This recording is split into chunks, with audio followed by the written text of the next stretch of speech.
श्रीमद् भगवत गीता का तीसरा अध्याय, जिसका नाम कर्मयोग है, व्यावहारिक जीवन के लिए सबसे महत्वपूर्ण माना जाता है।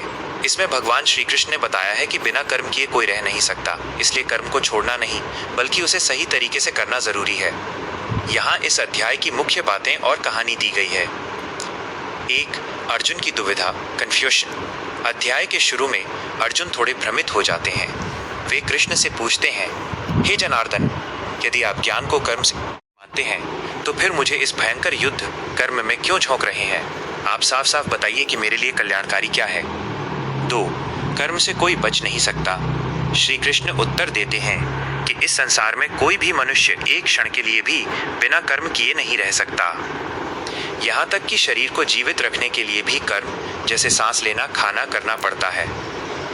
जो लोग हाथ पैर रोककर बैठ जाते हैं लेकिन मन में विषयों का चिंतन करते हैं, वे ढोंगी कहलाते हैं। 3. निष्काम कर्म का सिद्धांत। कृष्ण यहाँ सबसे बड़ा रहस्य बताते हैं। वे कहते हैं कि कर्म बुरा नहीं है, बल्कि कर्म के साथ जो आसक्ति, अटैचमेंट जुड़ जाती है, वो बंधन का कारण बनती है। उपदेश। फल की चिंता किए बिना अपना कर्तव्य पूरा करो। जब तुम ये सोचकर काम करते हो कि यह मेरा कर्तव्य है और मैं इसे ईश्वर को समर्पित करता हूँ, तो वह कर्म तुम्हें बांधता नहीं बल्कि मुक्त कर देता है। 4. यज्ञ की भावना, स्पिरिट ऑफ सैक्रिफाइस।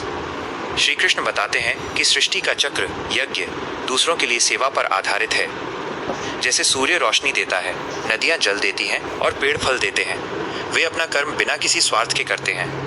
वैसे ही मनुष्य को भी केवल अपने स्वार्थ के लिए नहीं बल्कि लोक संग्रह, समाज के कल्याण के लिए कर्म करना चाहिए। 5. सबसे बड़ा शत्रु, काम, डिजायर। अध्याय के अंत में अर्जुन पूछते हैं कि इंसान न चाहते हुए भी पाप क्यों करता है, उसे कौन मजबूर करता है? तब कृष्ण कहते हैं, काम एष क्रोध एष रजोगुण समुद्भवः, अर्थात काम, इच्छा, लस्ट और क्रोध ही इंसान के सबसे बड़े दुश्मन हैं। ये धुएं की तरह ज्ञान को ढक लेते हैं और इंसान से गलत काम करवाते हैं। तीसरे अध्याय की मुख्य सीख। 1. खाली मत बैठो। आलस्य से अच्छा है कि तुम कर्म करो। 2. स्वार्थ छोड़ो। जो केवल अपने लिए पकाते हैं वे पाप खाते हैं। दूसरों की मदद के लिए काम करना ही असली योग है। 3. इंद्रियों पर नियंत्रण। अपनी इच्छाओं और गुस्से को काबू में रखो, वरना ये तुम्हारी बुद्धि को नष्ट कर देंगे।